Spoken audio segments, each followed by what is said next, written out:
हम आवाज़ कहाँ उठाने जाएं, किससे कहने जाएं, तरीका कोई आप बता दीजिए, हम वही तरीके से करें। अच्छा, जो 29 वाला धरना हुआ तो उस पर भी कार्रवाई हो रही है। संयुक्त प्रतियोगी छात्र हुंकार मंच द्वारा बुलाए गए कॉल पर मोमबत्ती मार्च में उसको ये आरोप लगाया गया कि ये कोचिंग इंस्टीट्यूट ने इसको किया। कोचिंग इंस्टीट्यूट ने समर्थन किया आंदोलन का, पूर्व से करते रहे, तमाम लोग करते रहे। कोचिंग क्या उन्होंने पाप कर दिया? क्या उन्होंने कोई बड़ा घटना घटा दिया? कहता हूँ राजनीति विज्ञान मैं पढ़ाता हूँ और भूगोल मैं पढ़ाता हूँ। अंजना ओम कश्यप जो ऐसी कमेंट करती है वो आ जाए, उसके जितने तंत्र हैं वो आ जाएं, मैं उसको खुद ही राजनीति विज्ञान पूरा मुजवानी पढ़ा दूंगा। यही तो मान रहे हैं, सादगी सब खड़े हैं, खाने के टाइम में हम लोग यहाँ खड़े हैं। पता चला कल तो जो हुआ परसों, कल शांति हमने ज्ञापन दिया, शाम तक कार्रवाई शुरू हो गई। अभी मेरा एग्जाम है, मैं किस सरकार पे भरोसा करके मैं एग्जाम देने जाऊँ? मैं किस आयोग पे भरोसा कर? वाला भी परीक्षा रद्द हुआ। मेरा भी परीक्षा रद्द हुआ और आज मेरा एग्जाम है। आज मैं अंजना ओम कश्यप को खुद चैलेंज करता हूँ, जब उनको सेशन में भागीदारी बनना हो, चाहे जिस विषय पर, वो बिल्कुल कर सकती हैं। आज अभी 22 करोड़ की जनसंख्या है, अभी चुनाव कराना हो तो स्पष्टता एकदम पारदर्शिता के साथ आराम से हो जाएगा और रिजल्ट भी, चुनाव का रिजल्ट भी 1 महीने के अंदर ही आ जाएगा। लेकिन यहाँ पेपर, कोई भी पेपर पहले तो यहाँ आयोग सो ही रहेगी। नमस्कार, आप सभी का दर्शक न्यूज़ 24 पर बहुत बहुत स्वागत है। फिर से मैं उपस्थित हूँ छात्रों के बीच में, जहां आपको दिखाया है कि 29 तारीख को हजारों छात्र सड़क पर उतरे, परीक्षा धांधली के खिलाफ नारेबाजी हुई, कैंडल मार्च निकाला गया। छात्रों की सिर्फ एक ही मांग थी कि परीक्षाओं को पारदर्शी रूप से कराया जाए।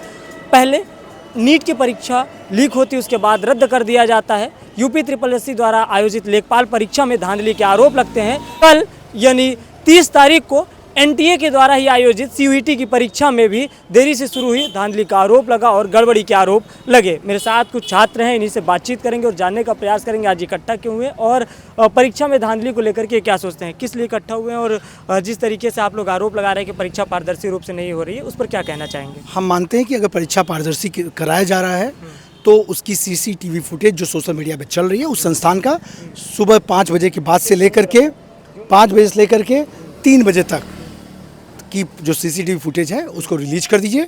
कोई बच्चा आपको सड़क पर नहीं दिखाई देगा, एक बात। दूसरी, UPSI में जो FIR हो रही है, कोई जांच की बात नहीं कर रहा, कोई लीक की बात नहीं कर रहा है। मूल रूप से उसमें बात ये कर रहा है कि उसका जो मार्क्स आया है, एक रॉ मार्क्स होता है, एक आपका नॉर्मलाइज मार्क्स होता है। नॉर्मलाइज मार्क्स में क्या अप एंड डाउन हुआ है, यही 1 डे 1 शिफ्ट की लड़ाई लोक सेवा आयोग में रही है, जिसकी वजह से उसको दूर कराया गया और उसमें आज ये हो रहा है।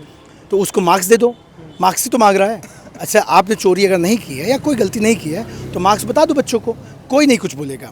फिर तीसरी बात, SSC GD में कौन गया था? SSC GD में कौन गया था? वहाँ क्लोन बना के तमाम जो एग्ज़ाम सेंटर में नकल चली, कौन गया था? उसके मामले में कौन कार्रवाई करेगा? चलिए, उन्होंने तुरंत रद्द किया। नीट का पेपर अगर न पता चलता, 20 दिन पहले से SOG के पास, पुलिस प्रशासन के पास वहाँ का पेपर था, लेकिन उन्होंने प्रूफ के तौर पे ये रखा कि पेपर हो जाने दीजिए, हो सकता है पेपर दूसरा हुई है, लेकिन वो भी प्रूव हो गया। अब जाकर के जब लगातार विपक्षी दलों ने, लोगों ने, छात्रों ने सब विरोध दर्ज कराया तो पता चला कि नीट के पेपर को रद्द ही नहीं किया गया। अब जिम्मेदारी सरकार ने ले लिया, लेकिन बेशर्मी यह है कि जिम्मेदारी तो लिया, लेकिन उन्होंने अभी तक इस्तीफा नहीं दिया। एक वक्त वो भी था कि लाल बहादुर शास्त्री का देश कहा जाता था, एक वक्त ये भी है कि नाम नहीं ले रहा हूँ, उनका भी देश कहा जाता है। उस देश में हम आवाज़ उठा रहे हैं तो हमारी आवाज़ को सुनना चाहिए। हम प्रश्न उठा रहे हैं, हम लिखित रूप से संयुक्त प्रतियोगी छात्र हुंकार मंच द्वारा हर लिखित रूप से प्रश्न उठाए गए हैं। कल भी राष्ट्रपति महोदया जी को और श्री योगी आदित्यनाथ जी को पत्र लिखा गया। DM कार्यालय के माध्यम से जो पत्र दिया जाता है, ज्ञापन स्वरूप दिया जाता रहा, पूर्व में दिया गया, हर बात को लिखित रूप से दिया गया। जब ये लिखित रूप से 72 घंटे का क्रॉस कर गया टाइम, मजबूरी हमारी, हमें सड़क पर उतरना पड़ा और उतरे नहीं थे। अभी हमने विरोध दर्ज के तौर पर मोमबत्ती और तिरंगा यात्रा निकाला, वो भी नहीं निकलने दिया। 28 को बकरीद थी, 29 को आपने हमें सुभाष चौराहे जाना था। चलिए भाई, आपने कहा, हमने बातें मानी, हम बातें ही तो मान रहे हैं। सादगी सब खड़े हैं, खाने के टाइम में हम लोग यहाँ खड़े हैं।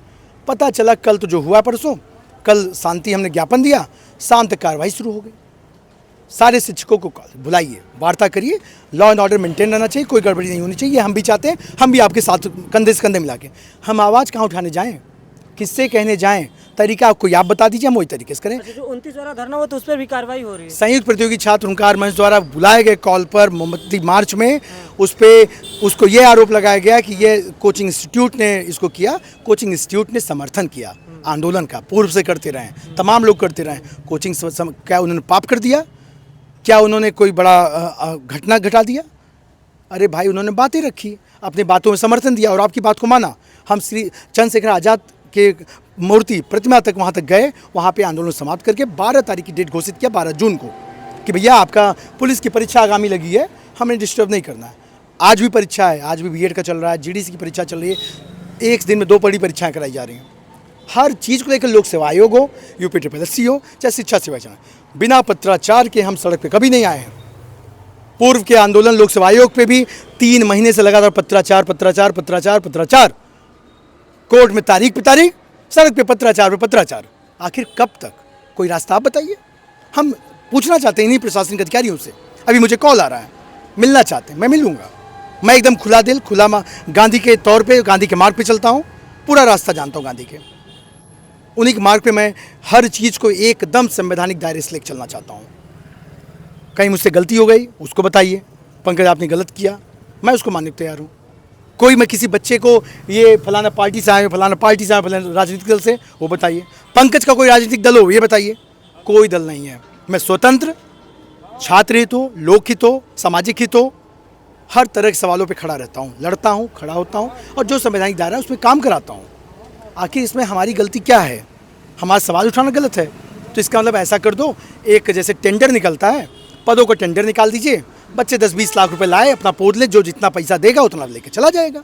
ये भी ओपन कर दो, कोई दिक्कत नहीं बच्चों को। 29 तारीख को जब मैं धरना प्रदर्शन कवर कर रहा था तो एक स्टूडेंट ने कहा था कि आप भर्ती के रेट ओपन कर दीजिए, हम अपनी ज़मीन बेच करके खरीदते हैं, जाकर सऊदी अरेबिया में कोचिंग संस्थानों में लोगों को फीस कहाँ से दे रहे हैं? आज बड़ी बड़ी कोचिंग संस्थानों को अगर सीज कर रहे हो तुम, तो ये संस्थान सीज होने के बाद बच्चे जो फीस दे उनका कौन देखेगा? जब बच्चे खाली घर शैतान का, ये तो कहावत बहुत पहले की है। जब दिमाग खाली होगा तो पेपर कैसे होगा, और जब पेपर नहीं होगा तो बच्चे फिर कंफ्यूज होंगे। तो ये कहीं ना कहीं शासन प्रशासन आंदोलन को बढ़ाने का एक हमारी सहायता कर रहा है।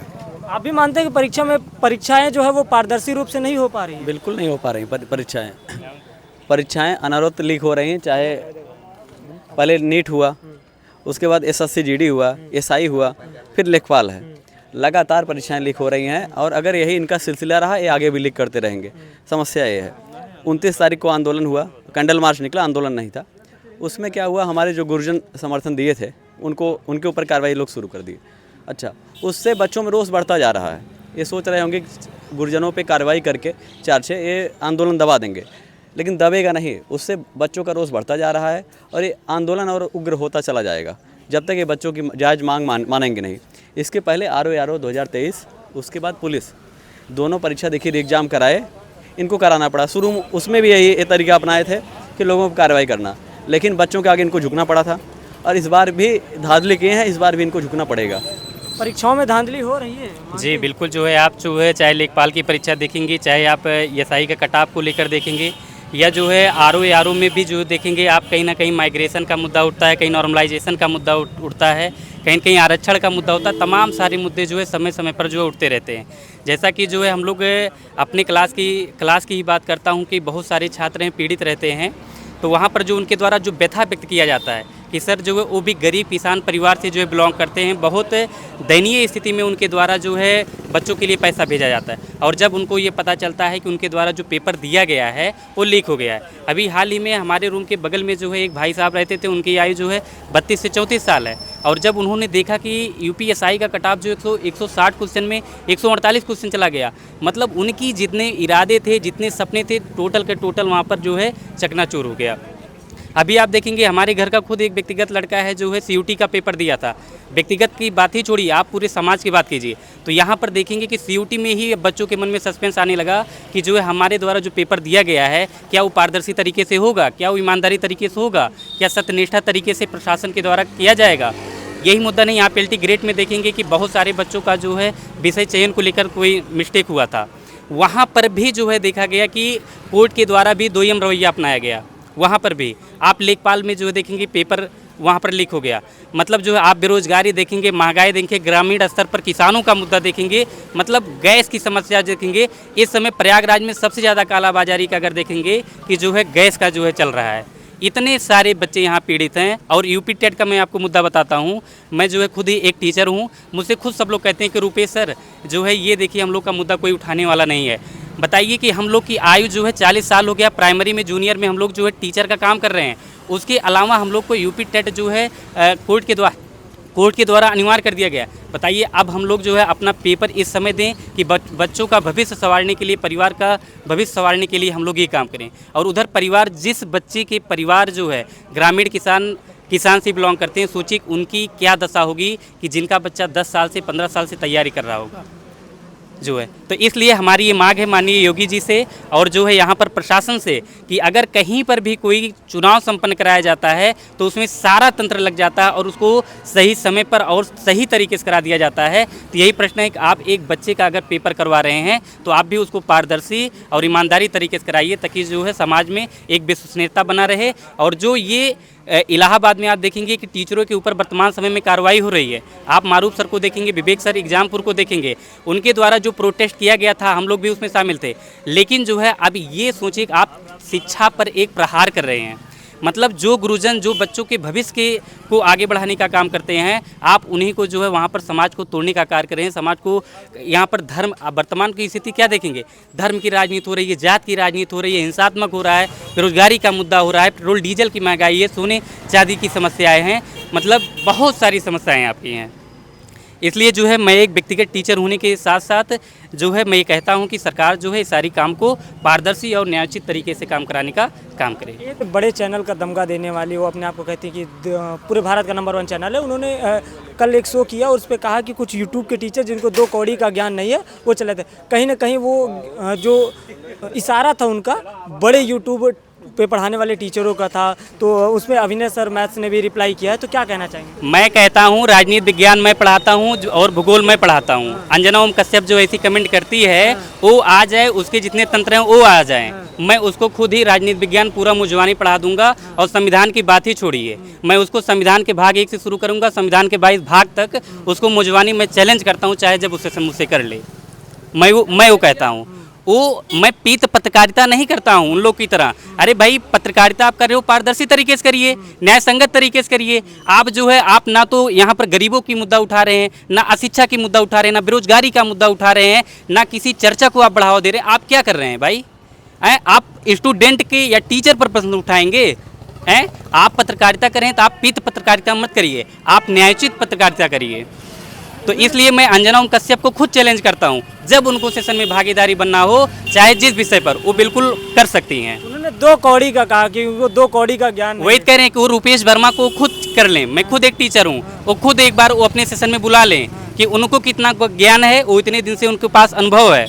और मैं जो है जैसे उन्होंने कहा कि यूट्यूब चैनल पर भी काम करता हूँ और ऑफलाइन भी काम करता हूँ, मैंने आपसे कहा ठीक है। तो इसलिए मैं उनको कहता हूँ ना कि भैया आप जो है समाज में एक मीडिया के ऊपर जो समाज का एक विश्वास रहता है आप उसको बनाकर रखिए, तभी आपकी जो है एक मतलब मूल्य है। अन्यथा जिस दिन ये जनाधार जो है आपका जो है आपको दरकिनार कर देगा, आपका कोई वर्चस्व नहीं रहेगा, चाहे सरकार हो, चाहे मीडिया हो, चाहे कोई संवैधानिक पद पर बैठा हुआ हो। यहाँ पर वो श्रेष्ठ नहीं है, वो सर्वोच्च नहीं। यहाँ अगर कोई भारत देश में है तो लोकतंत्र सर्वोच्च है, जनता श्रेष्ठ है। हम इसको लोकतंत्र को मानने वाले लोग हैं। ये भगत सिंह का देश है, अम्बेडकर का देश है और जो है गांधी जी का देश है। हम लोग अहिंसा भी करना जानते हैं, संवैधानिक तरीके से लड़ना भी जानते हैं और जो है सुभाष चंद्र बोस की जैसी चीज़ों को लड़ना जानते हैं। अभी मानते हैं SSC GD में धांधली हुई है? बिल्कुल सर, बिल्कुल हुई है सर। ये मेरा 19 तारीख को सुनीता सिंह में मेरा एग्ज़ाम था। अच्छा, आपका एग्जाम था? और आज भी मेरा एग्ज़ाम है। मैं किस सरकार पे भरोसा करके मैं एग्ज़ाम देने जाऊँ? मैं किस आयोग पे भरोसा कर? वाला भी परीक्षा रद्द हुआ? मेरा भी परीक्षा रद्द हुआ और आज मेरा एग्ज़ाम है। आज 31 तारीख है, मेरा सेंटर दिल्ली भेजे हैं। एक तो आप प्रेफरेंस 3 लेंगे। अच्छा। मैंने प्रयागराज और गोरखपुर और वाराणसी भरा। हाँ। उसमें से आप मुझे दे ही नहीं रहे। मेरे प्रेफरेंस में नहीं दे रहे, तो क्यों भरवा रहे हैं भाई प्रेफरेंस? दिल्ली, न्यू दिल्ली भेजे हैं मेरा। नहीं एग्जाम देने किस सरकार पे भरोसा करके मैं जाऊँ एग्ज़ाम देने? इतनी धांधली हो रही है। किस आयोग पे भरोसा करके जाऊँ मैं? क्या गारंटी है कि फिर से नहीं होगी? अभी तो कह रहे हैं कि भाई मैं सबका दर्द समझता हूँ, अब ऐसी गलतियाँ नहीं होंगी। दर्द समझते हैं, अभी तो समझ रहे हैं। बाई चांस जो अभी सामने आ जा रहा है फुटेज, वो तो बाई चांस वहाँ रद्द करा दे, और जो सामने नहीं आ रहा है वहाँ क्या होगा? वहाँ के तो लड़के हो ही जाएंगे, आराम से हो जाएंगे। 10-10 लाख 15-15 लाख देने वाले हो जाएंगे। अगर मैं 80 में 80 भी करके आऊँ ना, तो नॉर्मलाइजेशन का इस हिसाब से खेला कर देंगे कि मेरा 75 कर देंगे, 70 कर देंगे। और करेंगे किसका? 15 लाख देने वाले को। है मेरे पास नहीं है भाई, मैं मध्यम वर्गीय परिवार से बिलोंग करता हूँ, नहीं है मेरे पास 15 लाख। मैंने 2023 में UPP का दिया, तब इतने बड़े पैमाने पर लीक हुआ पेपर, लेकिन सरकार नहीं मान रही थी, अंततः उसको मानना पड़ा। जांच करवाई मांगी। अभी भी देखिए यूपीएससी का मैंने पेपर दिया है, लेकिन स्कोर कार्ड क्यों नहीं जारी कर दे? मुझे भी तो पता होना चाहिए कि मैंने 400 में कितने नंबर पाए हैं, कितने नंबर से मैं रह गया हूँ। क्यों नहीं? मेरा तो ये अधिकार है भाई, देखना 400 में से मेरे कितने नंबर है, मेरा अधिकार नहीं है? कुछ नहीं बताया जा रहा, सीधे रिजल्ट। आप 12,333 को लोगों को लिए हैं, बड़े बड़े कोचिंग संस्थाओं में से एक भी लड़का अभी तक मेरे नज़र में नहीं आया है। मेरे खुद के साथी 10-15 लोग, मेरे खुद के साथी अच्छे पढ़वैया 8 घंटा 10 घंटा हम लोग लाइब्रेरी में जाके इतने धूप में 200-250 किलोमीटर घर से दूर आके यहाँ पढ़ाई कर रहे हैं, ये धांधली झेलने के लिए है। यहाँ कोई भी पारदर्शिता रही नहीं गई है। ये सर मतलब अपने अभी 22 करोड़ की जनसंख्या है, अभी चुनाव कराना हो तो स्पष्टता एकदम पारदर्शिता के साथ आराम से हो जाएगा, और रिजल्ट भी, चुनाव का रिजल्ट भी 1 महीने के अंदर ही आ जाएगा। लेकिन यहाँ पेपर, कोई भी पेपर, पहले तो यहाँ आयोग सो ही रहेगी आराम से, फिर 3 साल बाद 4 साल बाद जगेगी, उसके बाद कोई नोटिफिकेशन निकालेगी, उसमें भी 6 महीना 1 साल बाद पेपर कराएगी। पेपर कराने के बाद पता क्या हो रहा है? पेपर ही लीक हो जा रहा है। चलिए अब बच्चे 6 महीना 4 महीना 8 महीना चलिए धरना दें, उसके बाद फिर जांच बैठेगी, फिर पता चलेगा कि पेपर लीक हुआ है, उसके बाद फिर से री एग्ज़ाम कराया जाएगा। मतलब एक वैकेंसी इनको पूरा कंप्लीट कराने में 2 साल 3 साल 4 साल लग जा रहे हैं। बताइए यहाँ बच्चे क्या करेंगे? मेरी 4 साल की उम्र तो ऐसे ही बीत जाएगी, एक ही पेपर में बीत जाएगी। इस हिसाब से मतलब मैं क्या ही बोलूँ, अब इस सरकार पे क्या ही बोलूँ। लगभग जो छात्र हैं, जितने भी छात्र हैं वो सब दुखी हैं और कह रहे हैं कि पारदर्शी रूप से पूरी जो परीक्षाएं हैं वो नहीं आयोजित की जा रही हैं। मुझे खुद नहीं पता चल पा रहा है कि मैं कितना नंबर पाया हूं और किस बेसिस पे नॉर्मलाइजेशन के तहत मेरे नंबर काटे गए हैं। लगातार भर्ती बोर्ड पर सवाल खड़े हो रहे हैं, सरकार की मंशा पर सवाल खड़े हो रहे हैं और सिस्टम पर सवाल खड़े हो रहे हैं। लगातार हम आपको दिखा रहे हैं कि इस तरीके से जो छात्रों का आंदोलन है, जो छात्रों का आक्रोश है, वो लगातार बढ़ता जा रहा है। चलिए मिलते हैं किसी अन्य खबरों के साथ, तब तक के लिए नमस्कार।